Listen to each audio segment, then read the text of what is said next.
Hello everyone, welcome to my channel. আশা করি সবাই ভালো আছো। আমাদের ডেইলি লাইফে আমরা অনেক ভুল করি, আর এই ভুলগুলো কিভাবে ইংরেজিতে বলতে হয় তাই নিয়ে এই ভিডিওটি। এখানে 10টির বেশি ইম্পর্টেন্ট সেন্টেন্স স্ট্রাকচারস রয়েছে।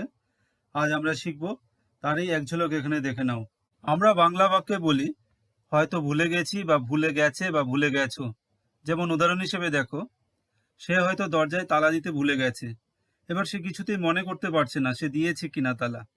তাহলে এটি ইংরেজিতে আমরা কিভাবে বলবো?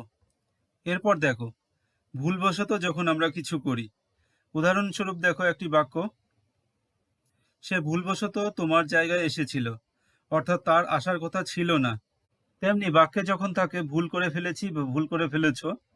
উদাহরণস্বরূপ একটি বাক্য দেখো, আমি তাকে ফোন করে ভুল করে ফেলেছি। তো এই বাক্যগুলো আমরা ইংরেজিতে কিভাবে বলবো? আবার অনেক সময় কনভারসেশনে আমরা বলি যদি ভুল না হই। এখানে একটি বাক্য দেখো, যদি আমি ভুল না হই তবে আপনি একজন শিক্ষক, অর্থাৎ আমি শিওর আপনি একজন শিক্ষক। আমি জাস্টিফাই করে নিচ্ছি তার সাথে কথা বলে। এখানে 10 রকমেরও বেশি বাক্য রয়েছে। এগুলো আমরা স্ট্রাকচারের মাধ্যমে শিখব, যাতে আমাদের ডেইলি লাইফে যে সেন্টেন্সগুলো আমরা পাই সেই সেন্টেন্সগুলোকে আমরা গঠন করতে পারি এবং বলতে পারি। বাক্যে আমরা যখন বলি হয়তো ভুলে গেছি বা ভুলে গেছো বা ভুলে গেছে, তখন আমরা এই ধরনের স্ট্রাকচার ইউজ করব। সাবজেক্ট প্লাস ফরগট প্লাস ভার্বের সাথে আইএনজি প্লাস হচ্ছে অবজেক্ট। এবার ফরগট হচ্ছে ফরগেটের পাস্ট টেন্স। এবার দেখো ফরগেটের বিভিন্ন যে রূপগুলো একবার দেখে নাও। V1 ফর্ম বা বেস ফর্ম হচ্ছে ফরগেট, V2 ফর্ম বা পাস্ট ফর্ম হচ্ছে ফরগট, V3 হচ্ছে ফরগটেন, V4 হচ্ছে ফরগেটিং এবং V5 হচ্ছে ফরগেটস। এবার এই বাক্যটি দেখো, সে হয়তো তালা দিতে ভুলে গেছে, অর্থাৎ তার কিছুতেই মনে পড়ছে না সে তালা দিয়েছে কিনা। সে আমায়ও বলছে যে তালা দিয়েছে কিনা কিছুতেই তার মনে পড়ছে না। তাহলে এই বাক্যটির ইংরেজি হবে he forgot locking the door. আবার এই সেন্টেন্সটি অন্যভাবে বলা যেতে পারে, যেমন perhaps he has forgotten to lock the door. আবার এভাবে বলা যেতে পারে he might have forgotten to lock the door. তবে আমি বলবো he forgot locking the door, এটি হচ্ছে বেশি স্ট্যান্ডার্ড। তাহলে এখানে আরেকটি স্ট্রাকচার আমরা বুঝতে পারলাম যেটি কমন, সেটি হচ্ছে subject plus forgot to plus V1 বা ভার্বের বেস ফর্ম প্লাস অবজেক্ট। এবার দেখো এই বাক্য, সে দরজায় তালা দিতে ভুলে গেছে। আগের বাক্যটি ছিল সে হয়তো তালা দিতে ভুলে গেছে দরজায়। তো এখানে কিন্তু হয়তো নেই, এখানে শিওর সে ভুলে গেছে। কিন্তু আগের বাক্যে কিন্তু সে শিওর নয়, সে তালা দিতেও পারে নাও দিতে পারে, সে মনে করতে পারছে না। তো এখানে এই বাক্যটি কিভাবে হবে? এই উপরের স্ট্রাকচারটি দিয়ে হবে he forgot to lock the door. এটি খুব কমন স্ট্রাকচার, এই স্ট্রাকচারটিও অনেক ব্যবহার করা হয়। এরপর দেখো, আমি হয়তো চিঠি পোস্ট করতে ভুলে গেছি, আবার হয়তো এসছে। তাহলে আগের স্ট্রাকচারটি হবে সাবজেক্ট প্লাস ফরগট প্লাস ভার্বের আইএনজি প্লাস অবজেক্ট, মানে হচ্ছে I forgot posting the letter. এই বাক্যটি দেখো, আমি হয়তো তাকে কিছু টাকা দেওয়াটা ভুলে গেছি। আমার তাকে কিছু টাকা দেওয়ার কথা ছিল, আমি কিছুতেই মনে করতে পারছি না আমি তাকে টাকা দিয়েছিলাম কি দেইনি। তাহলে এই বাক্যটি হবে I forgot giving him some money. I forgot giving him some money. আমরা বাক্যে যখন বলি ভুলবশত, তখন আমরা কোন স্ট্রাকচার ইউজ করব? এই স্ট্রাকচার আমরা ইউজ করব subject plus mistakenly plus verb. এবার ভার্বের V1 বা V2 ফর্ম টেন্স অনুসারে হবে। এবার দেখো, এই মিস্টেক, এটি একটি ভার্ব। এর বিভিন্ন ফর্মগুলো দেখে নাও। মিস্টেক, এটি হচ্ছে প্রেজেন্ট ফর্ম বা বেস ফর্ম। V2 ফর্ম বা পাস্ট ফর্ম হচ্ছে মিস্টুক, V3 হচ্ছে মিস্টেকেন, V4 হচ্ছে মিস্টেকিং এবং V5 হচ্ছে মিস্টেক্স। এবারে এই বাক্যগুলো দেখো, সে ভুলবশত তোমার জায়গায় এসেছিল। এটি ইংরেজিতে হবে হি mistakenly arrived at your place, যেহেতু এটি পাস্ট টেন্সে রয়েছে। পরের বাক্যটি দেখো, সে প্রায়শই ভুলবশত আমার ছাতা নিয়ে যায়। এটি হচ্ছে প্রেজেন্ট টেন্সে রয়েছে, আর প্রায়শই মানে হচ্ছে অফেন। তাহলে সেন্টেন্সটি হবে he often mistakenly takes my umbrella. He often mistakenly takes my umbrella. আমরা অনেক সময় মিস্টেকেনলির বদলে রংলি বা বাই মিস্টেকও ইউজ করতে পারি, তবে মিস্টেকেনলি ইউজ করাটা বেশি ভালো। এবার পরের বাক্যগুলো দেখো, পুলিশ ভুলবশত এই লোকটিকে ধরেছিল। এর ইংরেজি হবে the police mistakenly caught this man. The police mistakenly caught this man. পরের বাক্যটি দেখো, সে ভুলবশত আমার বইগুলো নিয়ে গেছে। সে ভুলবশত আমার বইগুলো নিয়ে গেছে। এর ইংরেজি হবে হি টুক মাই বুকস বাই মিস্টেক। তো এখানে বাই মিস্টেক ইউজ করেছি। এবার বাই মিস্টেক সবসময় শেষে ইউজ হয় বেশিরভাগ ক্ষেত্রেই। পরের বাক্যটি দেখো, তুমি ভুলবশত ধরে নিয়েছো যে আমি সব জানি। এর ইংরেজি হবে you mistakenly assume that I knew everything. You mistakenly assume that I knew everything. আবার এটি এমন করেও হতে পারে you wrongly assume that I knew everything. আমরা নানা কারণে বা কখনো অনুশোচনায় বলে থাকি ভুল করে ফেলেছি বা ভুল করে ফেলেছ। এর জন্য ইউজ করব আমরা এই স্ট্রাকচারটি, subject plus made a mistake by plus ভার্বের আইএনজি। এবার দেখো কিছু বাক্য। আমি তার সাথে কথা বলে ভুল করে ফেলেছি। এটি ইংরেজিতে কিভাবে বলবো? আমরা বলবো I made a mistake by talking to him. I made a mistake by talking to him. এরপরের বাক্যটি দেখো, আমি তাকে ফোন করে ভুল করে ফেলেছি, অর্থাৎ আমার ফোন করা প্রয়োজন ছিল না তাকে। তো এর ইংরেজি হবে I made a mistake by calling her, বা কলিং হিমও হতে পারে।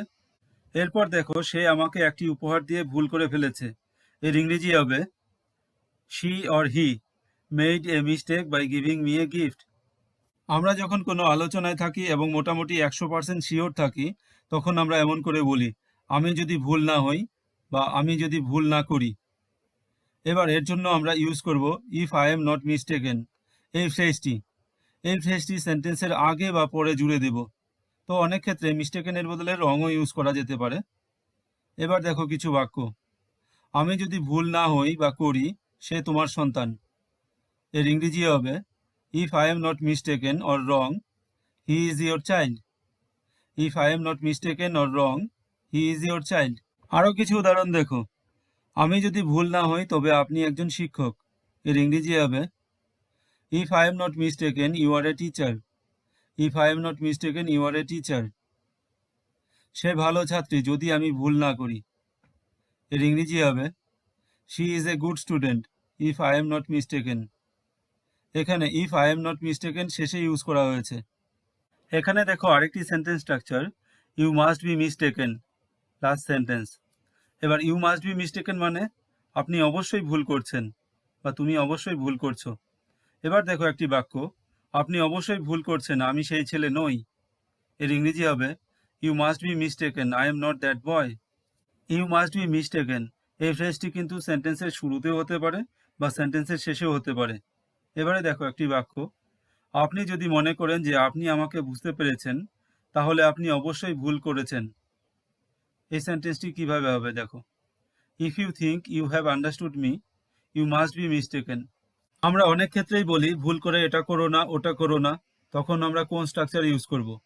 আমরা এই স্ট্রাকচারটি ইউজ করব, ডোন্ট, তারপর হচ্ছে ভার্ব, ভার্ব বলতে ভার্বের বেস ফর্ম, প্লাস অবজেক্ট বা অনেক ক্ষেত্রে আদার ওয়ার্ডসও হতে পারে, প্লাস ইভেন বাই মিস্টেক। এবার কিছু উদাহরণ দেখো, ভুল করেও এই কাজটি করো না।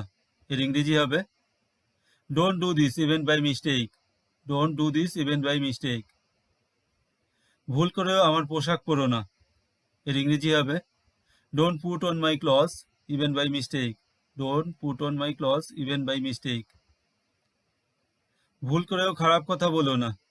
এর ইংরেজি হবে ডোন্ট ইউজ রং ওয়ার্ডস।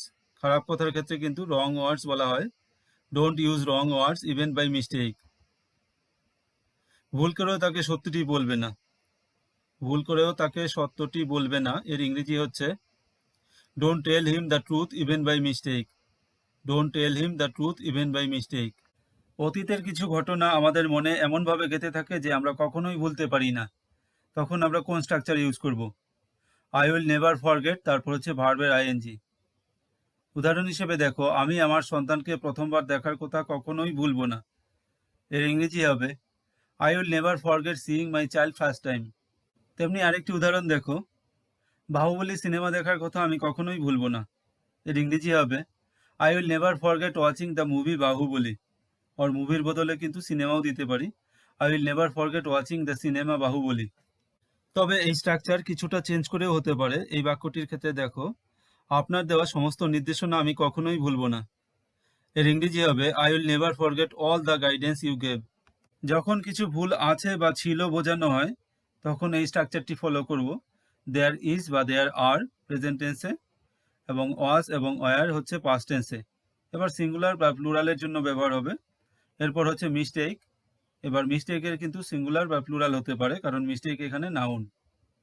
এবার কিছু উদাহরণ দেখো, তোমার কপিতে কিছু ভুল আছে। এর ইংরেজি হবে there are some mistakes in your copy. আমার সার্টিফিকেটে একটি ভুল ছিল। এর ইংরেজি হবে there was a mistake in my certificate, যেহেতু past tense রয়েছে, was হয়েছে। তার লেখায় কোনো ভুল নেই, এটি প্রেজেন্ট টেন্সে রয়েছে, তাহলে এটি হবে there is no mistake in her writing. Spoken ইংলিশে এই বাক্যগুলো আমরা খুব বলি, ভুলো না বা যেন ভুলো না। এই স্ট্রাকচারটি হচ্ছে ডোন্ট ফরগেট টু, তারপর ভার্ব, তারপর হচ্ছে অবজেক্ট। উদাহরণ হিসেবে দেখো, দরজায় তালা দিতে ভুলো না, don't forget to lock the ডোর। এবার দেখো, লাইট বন্ধ করতে ভুলো না, কারণ এই কাজগুলো আমরা খুব করি, don't forget to switch off the lights. গাছে জল দিতে ভুলো না, বেশিরভাগ ক্ষেত্রে আমরা গাছে জল দিতে ভুলে যাই, তাই don't forget to water the plants, don't forget to water the plants, গাছে জল দিতে ভুলো না। এবারে দেখো, আমরা যখন বলি কখনোই ভুলি না, কখনোই ভুলো না, কখনোই ভুলবে না, এইসব ক্ষেত্রে এই স্ট্রাকচারটি ফলো করো, subject plus will plus never forget plus object. যদি ফিউচার টেন্সে হয় তাহলে উইল হবে, তবে ফিউচার টেন্সেই আমরা বেশি বলি এই বাক্যগুলো। এবার দেখো কিছু উদাহরণ, তোমাকে আমি কখনোই ভুলবো না, I will never forget you. এটা সে কখনোই ভুলবে না, এর ইংরেজি হবে he will never forget it, he will never forget it. আমি বিখ্যাত হয়ে গেলেও আমার বন্ধুদের কখনোই ভুলবো না, এর ইংরেজি হবে I will never forget my friends even if I became famous. বাক্যে যখন ভুল পথে এই বাক্যাংশটি থাকে তখন আমরা ব্যবহার করব একটি ফ্রেজ, এই ফ্রেজটি হচ্ছে দ্য রং ওয়ে। এবার দেখো কিছু বাক্য, সে ভুল পথে গাড়ি চালিয়েছিল, এর ইংরেজি হবে he drove the car in the wrong way. ব্যাপারটা ভুল উপায়ে বোঝানো হয়, এর ইংরেজি হবে this is the wrong way to explain the matter. এটি সঠিকভাবে চিন্তা করো, তবে ভুল উপায়ে নয়, এর ইংরেজি হবে think about it perfectly but not in the wrong way. ভুল করেও আমার মোবাইল ফোন ধরবে না, আমি যদি ভুল না করি আপনি আমার সাথে আগে দেখা করেছিলেন, আমি চায়ে চিনি দিতে ভুলে গেছি। তো এই বাক্যগুলো ইংরেজিতে কি করে ট্রান্সলেট করবে অবশ্যই কমেন্ট বক্সে জানাতে পারো। তোমরা বাক্যাংশগুলো অনুসারে সেন্টেন্সের স্ট্রাকচারগুলো জানলে, এবার তোমরা ভাবো, তোমরা যত ভাববে তত সেন্টেন্স তৈরি করতে পারবে। দেখবে ডেইলি লাইফে এইরকম সেন্টেন্স প্রচুর রয়েছে, তোমরা তাহলে প্রচুর সেন্টেন্স তৈরি করতে পারবে। তারপর হচ্ছে বলতে শেখো। Thanks for watching, have a nice day.